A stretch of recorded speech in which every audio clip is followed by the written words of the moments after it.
cover them in ostrich leather, and then they wouldn't work. That's true.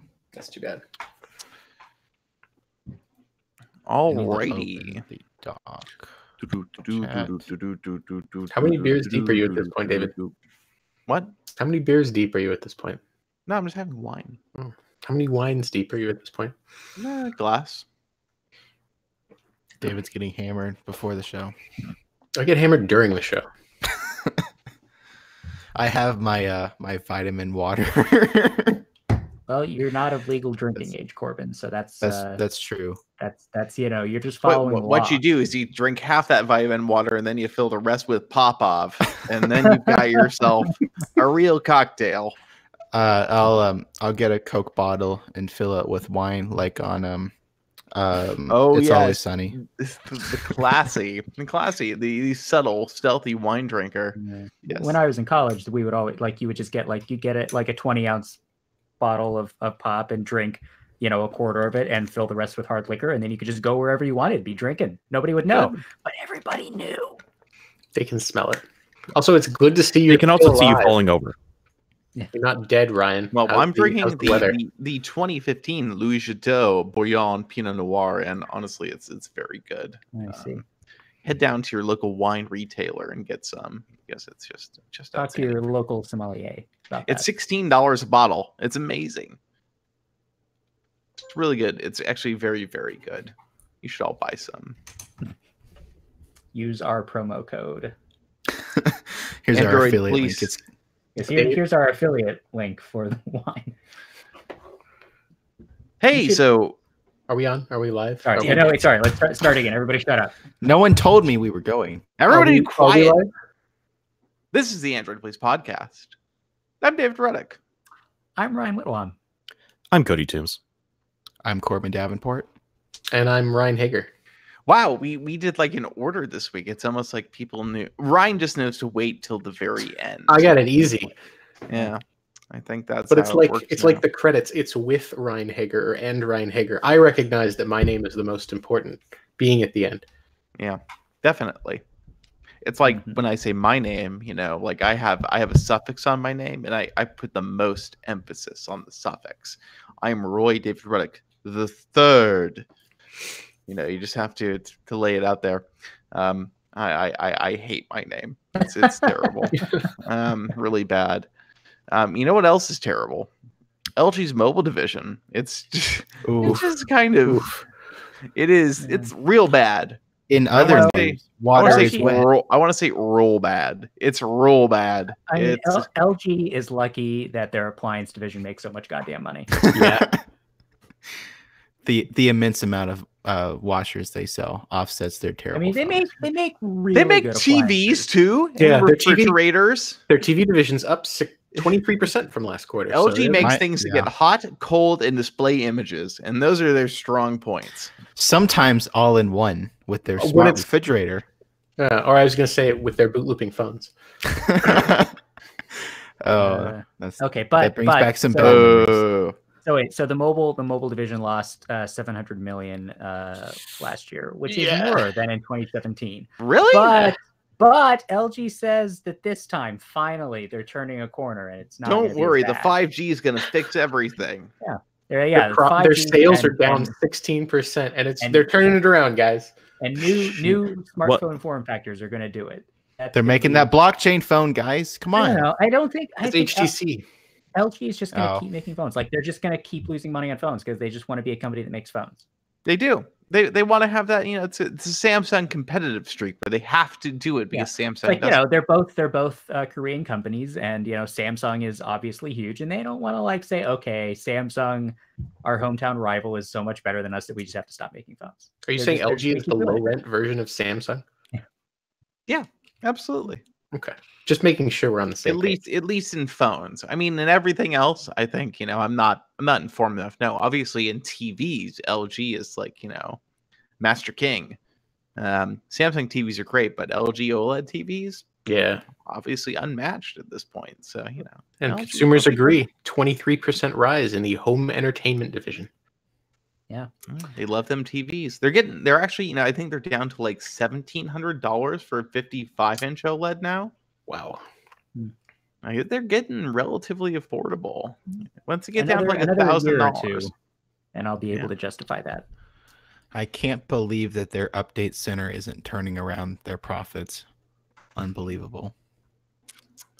I don't know what they're updating at the update center. Like, are they like they're are they issuing updating about the update center? I don't think that has LG said like anything about their product update so far. I think that they have. They did. have. They said like it's happening.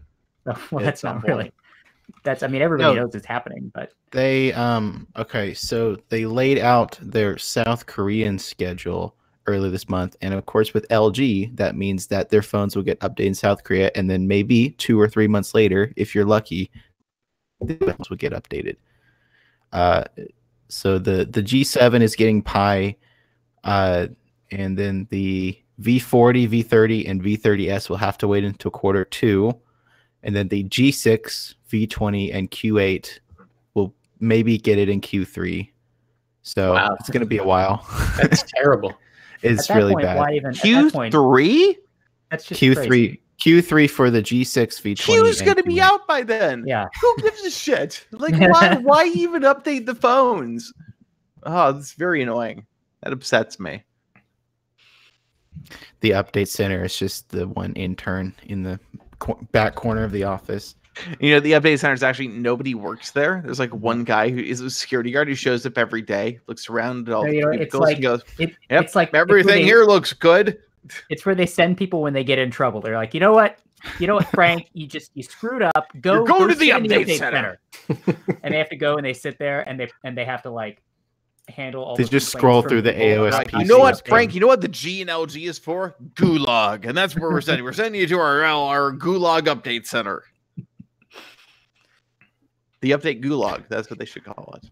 Yeah. SpeakXJ in the Twitch chat said maybe the G6s will all brick by then they won't need to deliver the update. oh man. LG. That is sad.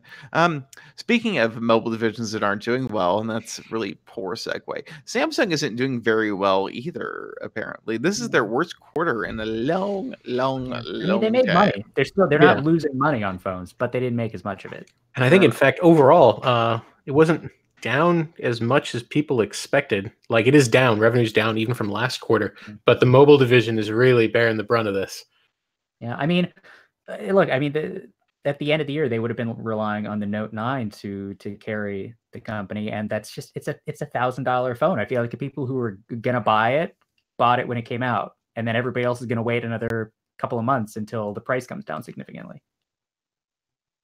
Yeah, although the semiconductor business is really propping stuff up, they're still making a lot of money off of that. Although in their own projections, they don't expect that to last. I guess there's a glut of memory. Finally, there's a glut of memory, so they're not going to sell as much of that. Storage is not going to sell. If you read between the lines of the full PR, they're expecting to see losses or at least not growth for like 2 years. Well, they got busted for price fixing. Yeah, they did. And also, memory. Glut of Memory is my midlife crisis album. I'm releasing it next month. It's introspective. It's a lot of acoustic jams. So. Look out for Glut of Memory dropping March this year. So SoundCloud.com. Yep, check my SoundCloud. Oh, Eric Bonsu just subscribed to the channel, so that's nice. Yeah, good job subscribing, Eric Bonsu. There's a notch somewhere up here. Might be done by now. Nacho cheese. But yeah, so Samsung, they talked about the Galaxy S10 in their thing. They're like, hey, we're going to announce that soon, and that's going to sell in some number, and I'm sure it will, but I don't think it's going to sell in the kind of numbers that Samsung would like. Yeah, I mean, they're going to sell a lot of them, obviously, but so my opinion is what will happen. So everybody's of the consensus at this point that Samsung will announce 3 phones at their press conference: the Galaxy S10 Lite, Galaxy S10 regular, and Galaxy S10 Plus. So I think that, honestly, I don't know that they'll announce Lite at the press conference because that's probably only going to be certain regions. Yeah, I don't know that they'll do the Lite in the US. Samsung has historically not released their cheap phones immediately in the US, like ever. So, we have the S10 and the S10 Plus, and the Plus has, the 3 cameras on the back, and the regular, S10 only has the 2. So, a lot of cameras. Otherwise, I'm not really, it'll be a good screen, and then there's going to be the punch hole / like elongated pill And the cutout. double height notification bar to Yeah, accommodate that. the pill cutout does make me a little bit. Yeah, I don't That's like. gonna I be a wish. fat I just status wish they would bar. do. I would be fine with like a small notch in the middle, like a teardrop notch would be preferable to that. Yep. OnePlus did it right with the 6T. If you're going to have a notch, that's the way to do it.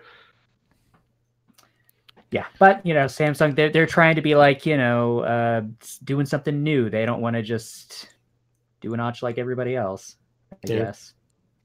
And I bet we end up with a ridiculous price on this phone. I bet. Undoubtedly. It's going to be over $1,000.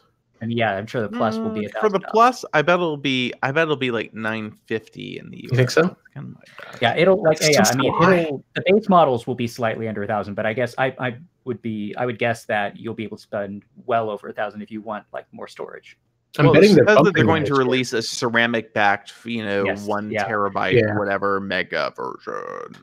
Yeah. So, oh man, I wonder how much this year's. Yeah, how much is this year's Note going to cost?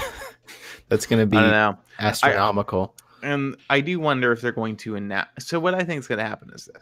At the press conference, they're going to be like, here's our folding phone. It comes out later this year. We're not going to talk about it.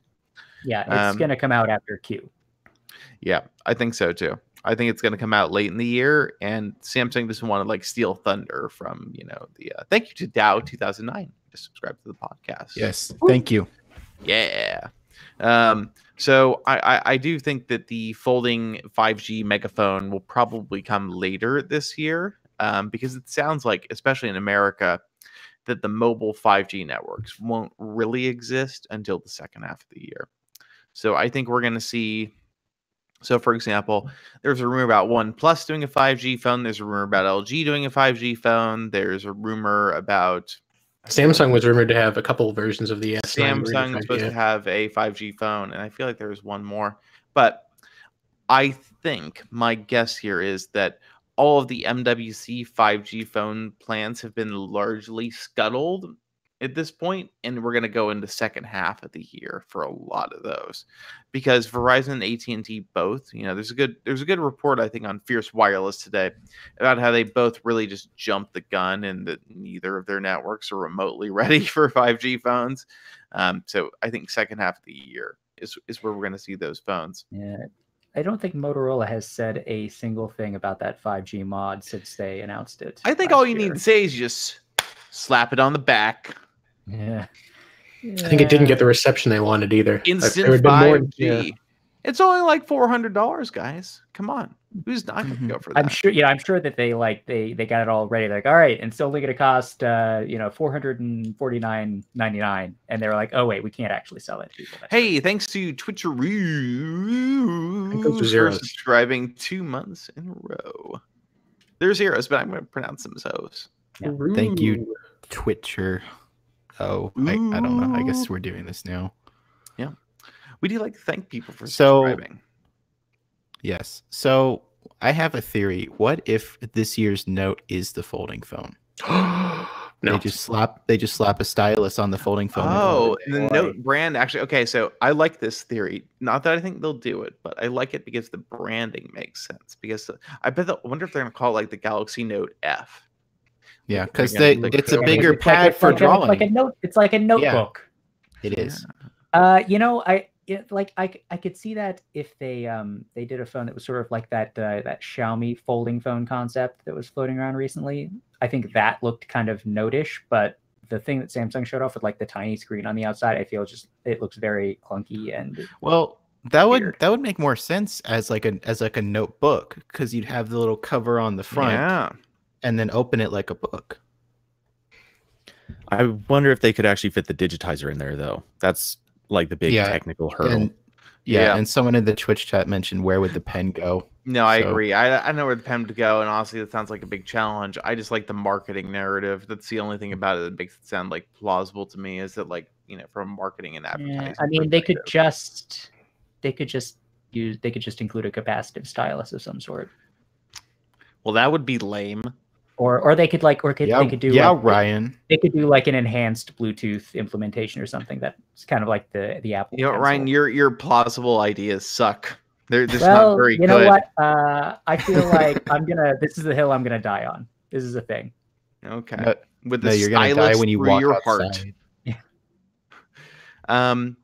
Speaking of hills to die on, AndroidPolice.com is a website, and we do a podcast. And if you enjoy the show and want to support us, we would love if you could consider subscribing to us on twitch.tv/AndroidPolice. If you're an Amazon Prime member, you can connect your Twitch account to your Amazon account to get one free subscription each month. It's totally free. And when you subscribe to us, it actually gives us money. So that means you can give us money without actually paying anything. When you subscribe to us, you get to use a special emoji in the chat, which is the Ryan emoji. You don't have to use it. No, you have to. I discourage you from using it. But you can use it, and it's available. I'm using it right now. You monster. And also you get extra entry methods when we give away stuff on our site, which is all the time. We're constantly doing giveaways. You can find the instructions for linking your accounts below the stream on our channel page on Twitch. That's twitch.tv/AndroidPolice. Or if you're listening to the audio version, it's in the episode description. So just check that out. Keep in mind that Prime subscriptions do have to be renewed manually each month. So once you subscribe to us, you just have to subscribe again once a month, which honestly, I'm very lazy and I don't do that. But, if you are more active than me, you can subscribe and do that and, make up for me. Just carry my torch. Yeah. And anyway, go to twitch.tv/AndroidPolice. The button will say subscribed if you're not subscribed, and now we'll get back to the show. Did I plug good, guys? Was that a good plug? Yeah, it was a bit of a rough transition start. was pretty great. No, that was beautiful. That was an acceptable plug. Absolutely. Speaking of things that are dumpster fires, Google Plus is shutting down on February 4th. Sooner than expected. They're really accelerating this. They just want to get it behind them. Well, they noticed nobody was on it, so they figured nobody would catch if they did it early. Yeah, that's really true. Man. Well, that's kind of been the theme anyway. They accelerated the shutdown of Hangouts and Allo too, right? No, Cody, it's Hangouts Classic. You have to say Classic. Yeah. That's what it says on the bottle, like Coca-Cola. I'll start saying Classic when they have Classic written on the app icon. I want it to be. It's Hangouts a black and white Hangouts. Black and white Hangouts. Grayscale Hangouts. I want it. It's perfect. So February 4th is the start of the shutdown. That doesn't mean that your account will disappear on the 4th. That's the day that you can't make any new Google Plus profiles, pages, communities, or events. And then half the utility of the platform will leave on February 4th. Yeah. Well, I mean, your existing profile still will work. You can still post if you want. You shouldn't though. And then over the next few weeks, all of the features that like Google Plus plugs into on other Google products will go away. And then on April 2nd is when everything goes dark and your profile will actually be gone. So if you have anything on there you want to back up beforehand, you should do it before April. And I look forward to the April Fool's jokes about Google Plus. I think that's inevitable. Yes.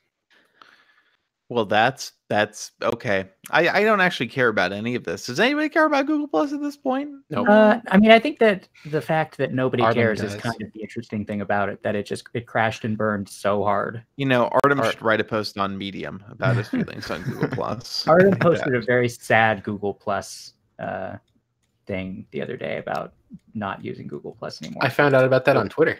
It was sad.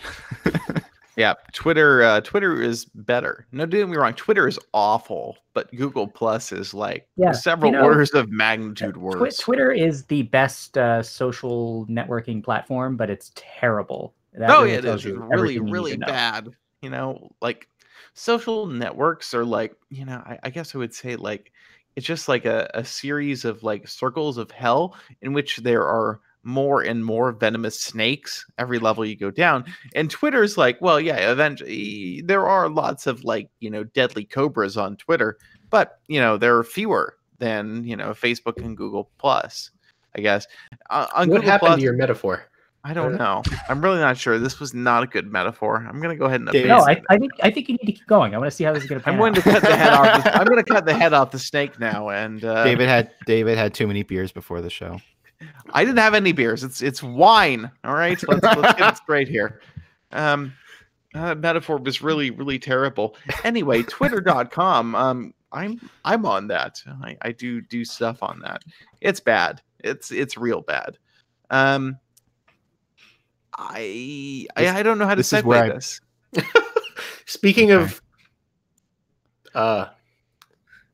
things, Do we even want to talk about this next one? Oh. Oh my god. Well, I think there's a bit of pie on all of our faces, and there's also some pie on the Galaxy S9 and Note 9 on AT&T.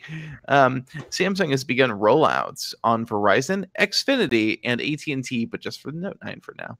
And so you can get Android. Oh, and the Galaxy S9 is on the Verizon and Xfinity models. The Note 9 is just Yeah. So you can get the pie on your phones, which all right, you're gonna get one UI, which actually, honestly, it's pretty drastic change.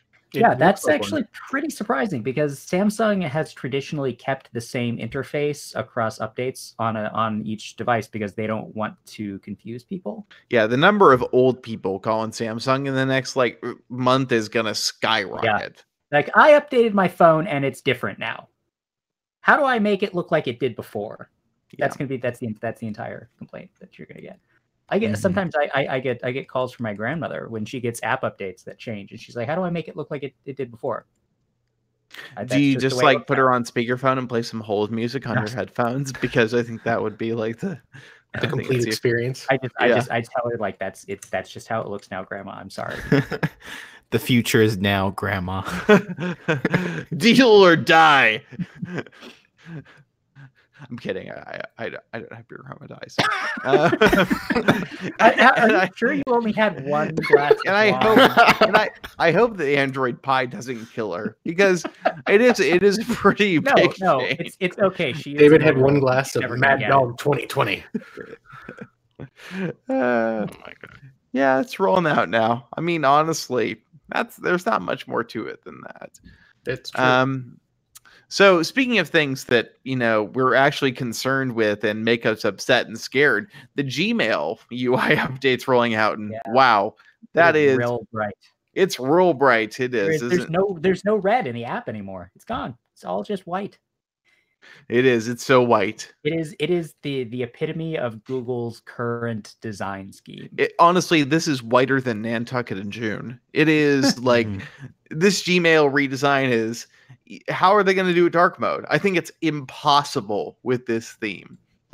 It'll look. Well, I don't know how they're going to do a dark mode with email. Period. Because what happens when you get an HTML email? It's just we keep talking about this, and we always agree that HTML is terrible, but it exists.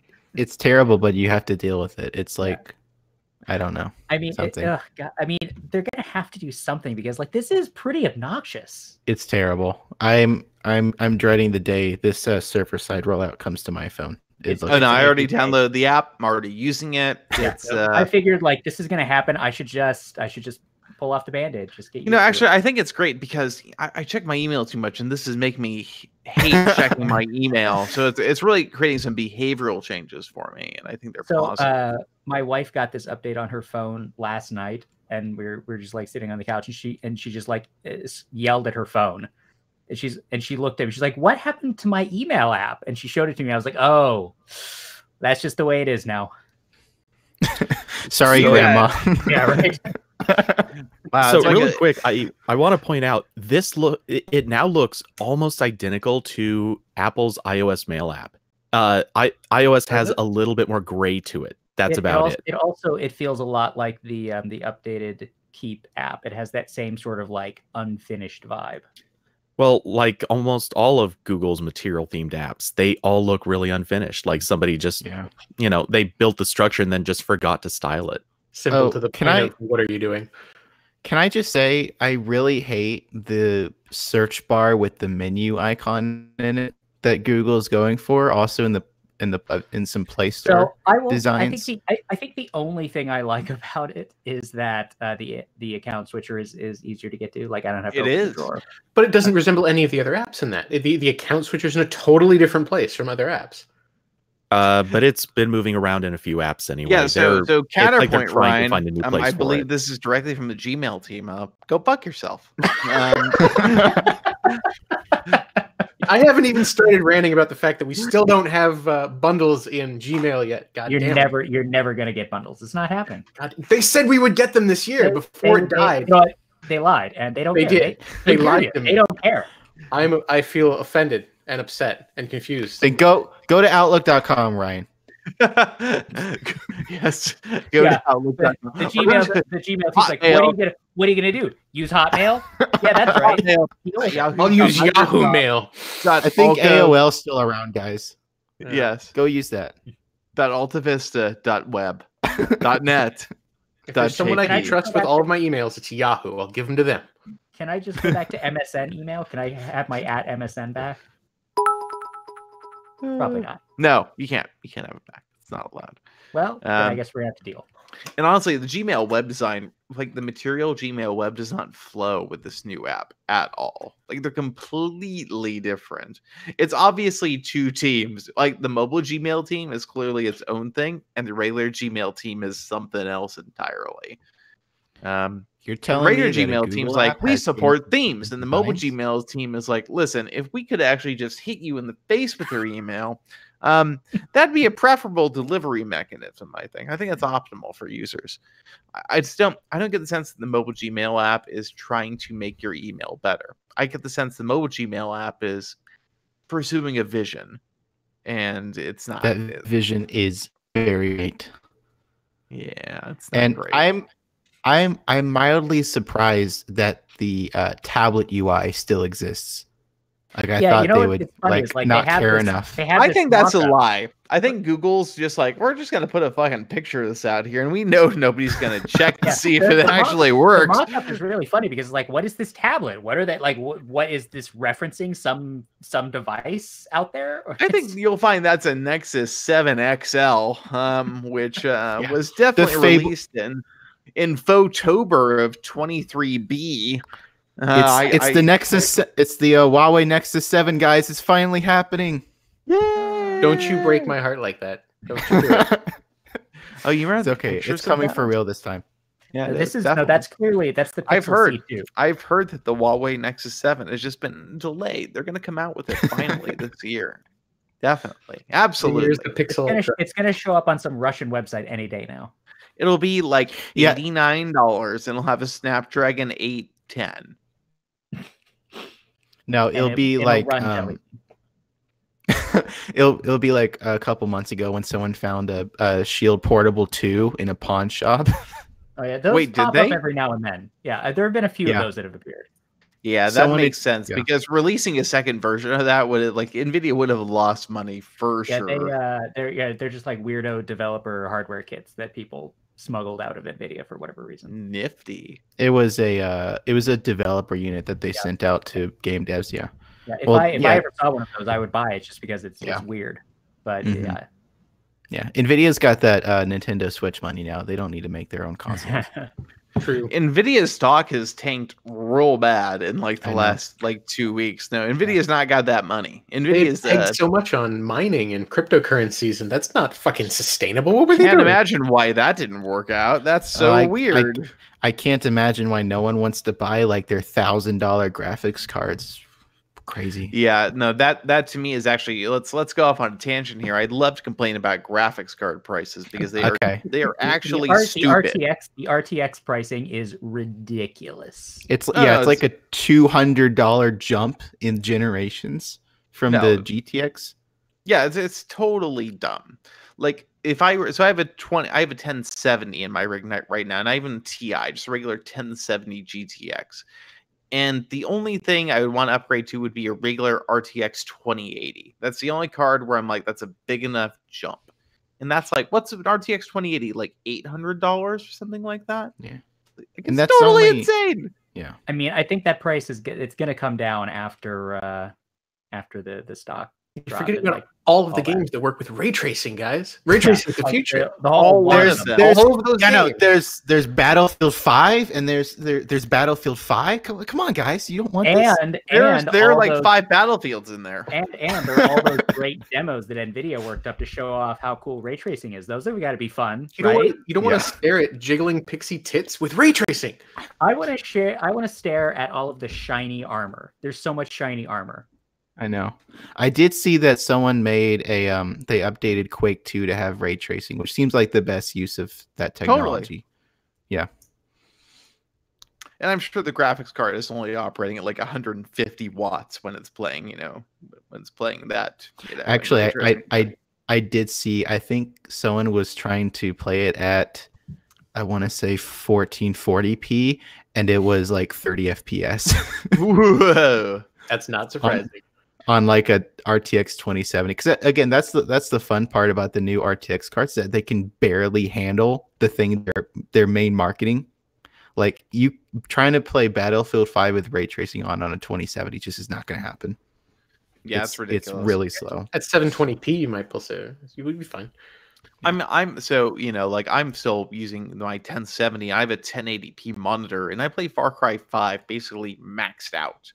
Yeah, same. It's a pretty new game. I'm still using a 1070 as well. I have a 1440p ultra wide now, and it's almost fast enough to like max out games at full resolution. Like there are a few times where I'm like, I wish that it were slightly faster. Like, I feel like just a little bit more would be good. But yeah, I mean, I don't want to I've thought about like getting like a 2060. Because apparently that's slightly faster than the 2070, but I don't know if I want to spend the money on that when it's only a little bit better. No, and then the 1070, no, it is. In certain, so we went to CES and we talked to NVIDIA, and they're like, "Oh, look, the 2060 is faster than the 1070." And like all of their demos were like using the 2060. They're really amped up about that card. Yeah.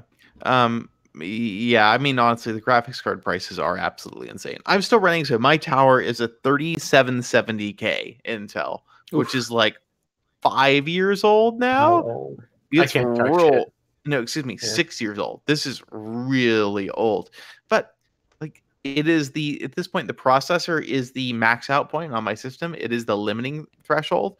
But like, I put a brand new SSD for like game storage in my machine, and I have my 1070, and guess what? It's still more than fast enough. Like, it's to the point with gaming hardware where you really don't need the very best the market has to offer. Yeah, if gaming is your primary consideration, then things like single-threaded CPU performance, like past a point, you're not going to see a whole lot of gains. Yeah, I'm the same way. My CPU, because when I built my rig, it was supposed to be kind of mid-range, and then I put a GTX 1080 in there on Black Friday because they were super cheap, and it made no difference in Planet Coaster. So I think I have to get like a Xeon now for that game. Oh, no. Planet Coaster is definitely CPU dependent. That's like a multi-thread optimized game. Yeah. It completely maxes out every thread on my my Ryzen 1600.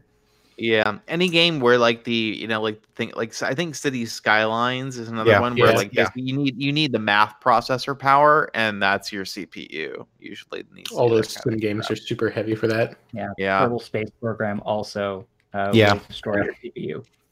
I played Kerbal Space Program for I think about 3 hours before I threw my headset through my monitor.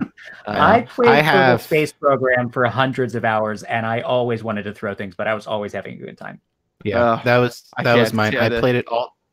I played it all the time on the thing on older Chromebooks where you could run Linux on top of Chrome OS, like in a really hacky way. I played Kerbal a lot on that.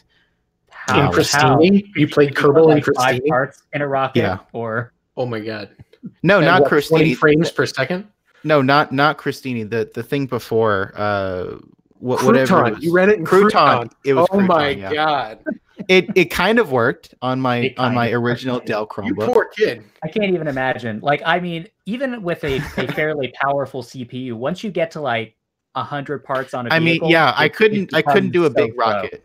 I couldn't do a big rocket that you can actually tell when the game starts rendering like a large object, like as you approach it, like if you have a station or something orbiting, as soon as the game starts rendering, the frame rate just drops like a rock. It's crazy. Yeah. Okay. So I'm gonna cut this whole thing out of the audio I mean, version whatever. because I don't think anyone cares. I mean, They do. whatever. They care. We're They talking care about enough. Don't cut it out. It's silly. You know, it's fine. Let's talk about Android Q though, because Well, that's yeah, why let's. people are here. I think that's So a good much idea. Android Q. So much Android Q. So starting There's a lot out, of Android Q. there's a lot of Android Q. But all of it's pretty quick. So there is a rumor that Google is adding. Oh, I can't believe it! Support for Face ID like hardware to Android. Yeah. It's I wonder, so surprising. Where do you think they got that idea? Do you think they I don't came up with know. it on their own? So weird. I wonder perhaps if the Pixel 4 might have, maybe some cameras on the front of it and they could use it to, I don't know, identify your face in a secure way so you don't have to use a fucking fingerprint. I don't know. Sounds pretty weird. Never heard you know of what? I want fingerprint sensors to continue being a thing. No. But I also want Face Unlock to not just use the front-facing camera because that's a terrible No, idea. you need more authentication factors, but And as one of the guys in chat, SpeakXJ7 points out, the biggest, most significant impact of this is actually going to be the fact that, as Cody discovered in one of the teardowns recently, there's going to be a roaming face profile like your voice profile, face match, which I'm sure Cody can speak a little bit more on. He's muted though. Cody. God damn it. Oh, he's muted. Cody can speak less on it too. I can. Or maybe his mic is broken. It's hard to say. No, it was muted. Short version, it's face match is going to be coming to devices with cameras, and it's not just phones or tablets. It's also probably going to be hitting smart home devices. Basically, anything with Google Assistant could very well end up like detecting who's communicating with it or who's walked up to it, and like unlock features through that. Which the Home Hub obviously has no camera, but a future Home Hub might.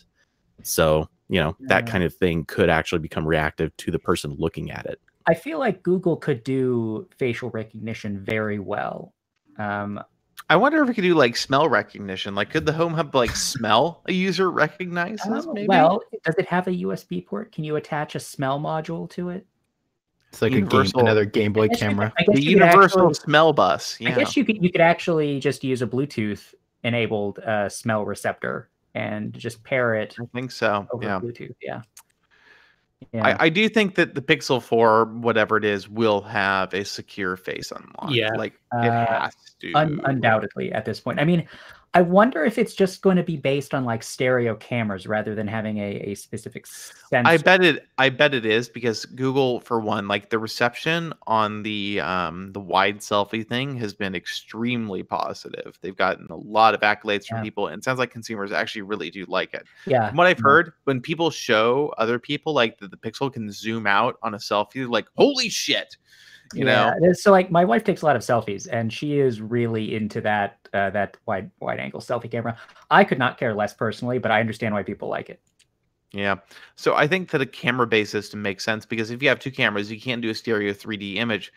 And I bet that you could also, I wonder if like, an IR blaster, basically in the amount of room they've carved out for the notch, like you could probably stick that in there. And at that point, they're going to make the notch bigger. And if you remove the IR filter on one the or notch, both of the cameras, the notch will get wider. It'll get deeper. So the notch will actually extend down like a full inch. You know what? Like, I really hope that Google took the criticism of that phone's design to heart, because the next one needs to not be so ugly. Absolutely. I think that this time they will make sure that the notch corners are like square angles and not rounded rectangles. And not this big. Not as big as this. I know. Am I going to have to replace the Pixel 3 notch with like an even bigger notch? Oh my goodness. It is a big notch. It is a big boy notch. Speaking of other Q stuff, Android Q might allow you to reverse app updates, which actually makes a lot of sense, because like the number of Twitter updates I'm in the alpha for Twitter, and the number of Twitter updates I get that just straight up like make the app crash is ridiculous. Hey, I'll actually be able to help my grandma with her apps now. If she ever Grandma, you need to go into settings, and you need to go to developer options, and you need to enable app update rollbacks, and from there you just go to the apps menu and select the rollback option. Wait. Why do I sound like an old person when I'm telling you this? And then you call the Illuminati, and and me never speak to me again. Click your heels 3 times. I'm wondering how Google's going to handle this from a security perspective, though, because then if there's an exploit in a given version of an app that could have problems, what's to prevent a malicious agent from rolling back the app that's installed in order to exploit? It's going to take some work. It's not just going to be like a button in the Play Store that says rollback. Well, we don't know. The only thing we do know is that there are a couple new permissions in Android Q enabled rollback, and they're only granted to system apps. So only like apps installed on a system level, like the Play Store or settings or whatever, would actually be able to use this. So you couldn't get like a sketchy flashlight app from the Play Store. That would not be able to do this. And yeah, we're not really sure if it's going to be like a button in the Play Store, or I even thought maybe this won't be like something for users and it's more intended for Android Things devices. When like IoT providers maybe roll out a really buggy update, they can just snap their fingers and go back. So I have a feeling, and I'm just guessing here, they'll probably open up the option for developers to choose like how far back are you willing to let something roll. For example, they roll something out and they say, you know what, if this version is broken for the next week or so, we'll let you go back to the previous version. Like that, it's probably kind of a safety net for the for the obvious crashing scenarios. And then developers can set a blacklist as well if they know a certain version is vulnerable to stuff. They'd be like, no, don't let people go back before this version that's got security issues that have been fixed. And speaking of security issues, there's another Android Q change we should probably talk about. It's an interesting one, but I think it's probably pretty important for privacy concerns. Q may stop background apps from reading your clipboard, which honestly, I wasn't even aware they could do this. Yeah, what's the use case for an app being able to do this? Facebook managers, tons of them. Oh, password managers. Yeah. Yeah. Password managers, clipboard managers, all that stuff. That's pretty common. Like a clipboard manager is like obviously is a specific thing that has to do with your clipboard. Why would a password manager need to access? So it can edit your clipboard. Yeah. But they could do that. It could do that in the foreground. No, because you're in another app. That's the whole point. You're entering your password for whatever Dropbox when you sign into the Dropbox app. But there's the autofill API now in Android. Yeah, there is, but not all the. Oh, I guess now, that would make sense to do this now that we have the autofill API, because third-party apps can integrate with that, right? Yeah. Yeah. I mean, I don't think any password manager is still doing like a janky accessibility thing. I hope not, because that never worked well. I think someone also mentioned that some password managers have a keyboard app so that they can still paste things in if they need to, because the keyboard is still in the foreground. It's like a really weird hack that I feel like people shouldn't be doing anyway. I don't have any problem with this. Yeah. I guess that's legit. This is kind of like, why did this not happen several years ago? But okay, better late than never. That's fine. Yeah, I don't have anything else to say. This is just good. Cool. Android Q might also have some new font, icon, and accent color customization options. Woo! Apparently, I just need to point out that it took me like an hour to make the squiggly line on this hero. It's good. Ryan and his GIMP. It's a good squiggle. It is. Yeah. I thought so. Solid squiggle.